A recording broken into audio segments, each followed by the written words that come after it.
I'm not sure why I'm writing this. Maybe because I can't sleep again. Maybe because my phone is on the pillow next to me like it has been for months. And I keep staring at that one last message like it's a heartbeat I need to hear again. Here's how it started, how it broke me, and how I'm still holding on. The beginning, coffee and CPR. I, 28F, met him 30M before the world turned upside down. It was a volunteer training session. Long, boring, fluorescent lights buzzing above our heads, and me sitting in the back row wondering why I even signed up. He walked in late. Of course he did. That kind of man. The one who doesn't rush for anyone, but somehow everyone waits for him. Not because he demands it, but because he moves like the world is already his. He sat next to me during the CPR drill. The instructor handed us a mannequin and said, "Partners." He smiled and said, "Guess we're saving lives together." I rolled my eyes. Guess so. He had this quiet confidence, the kind that isn't loud or cocky, just solid, the kind that makes you feel safer without even realizing it. When the session ended, I muttered something about the coffee tasting like cardboard, and he said, "Then let me make it up to you sometime." He didn't ask for my number. He handed me his phone, like it was a foregone conclusion. I typed my number in without thinking. The calm before the storm. We texted after that. Not a lot at first. Memes. Dumb jokes about CPR dummies. Once in a while, he'd ask how my classes were going. I learned he liked black coffee, hated olives, and always carried a notebook for ideas. He never said what kind of ideas. There was something about him, something that made me check my phone more than I should. But it never crossed that line into anything serious. Not yet. Then one night he sent me this. "You ever think about how fast everything can change?" I stared at that text. Like, what? I typed back. Like life, how fragile it all is. "Yeah," I replied. "Maybe that's why we should appreciate what we have now." His answer was one word. Exactly. At the time, I didn't realize that was his way of saying goodbye.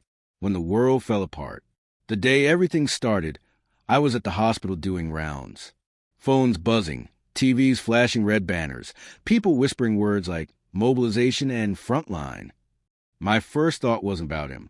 Not immediately. Until my phone lit up. "Stay safe." I replied instantly. "You too." The next day, his profile picture changed. He was in uniform. I froze. I read that picture like it was a text. Like it said, "I'm leaving." "You volunteered?" I typed. He replied with one emoji, slightly smiling face. That was it. The messages that kept me alive. He left, and then life became something else. Sirens. Hospital corridors full of faces I'd never forget. Days and nights bleeding into each other. But in the middle of all that, my phone would buzz. Sometimes just one word. "Alive." Sometimes, "Long day. You okay?"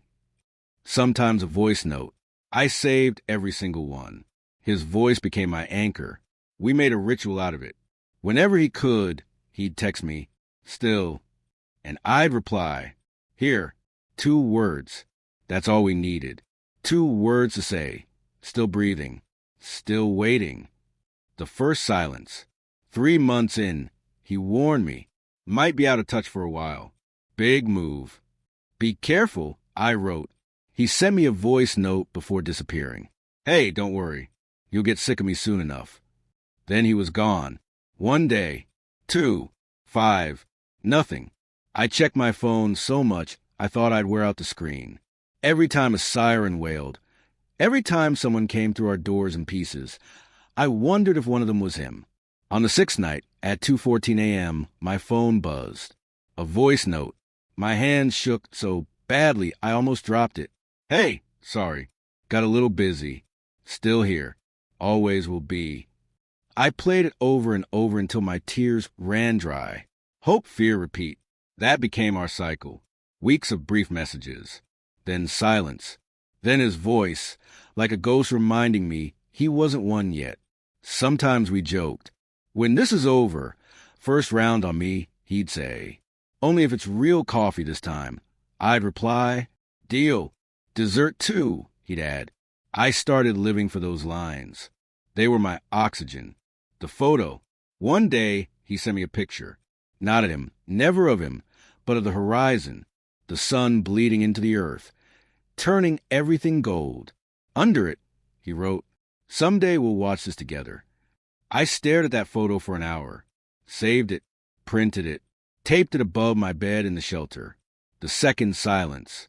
2 months ago, he vanished again. No warning this time. I kept checking, kept waiting. I left him a dozen messages. I'll never know if he read. "Are you okay? Please say something." Just anything. Then nothing. Until yesterday. 11:58 p.m. My phone lit up with one word. Still. I replied without breathing. "Here, where we are now." That was the last thing he sent. No voice note. No photo. Just that one word. And now I'm sitting here, writing this, wondering if I'll ever get that coffee.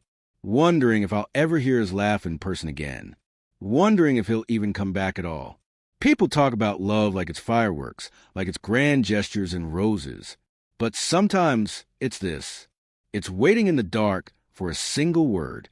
It's holding on to a voice in your phone, like it's the only thing keeping you alive. And maybe that's enough.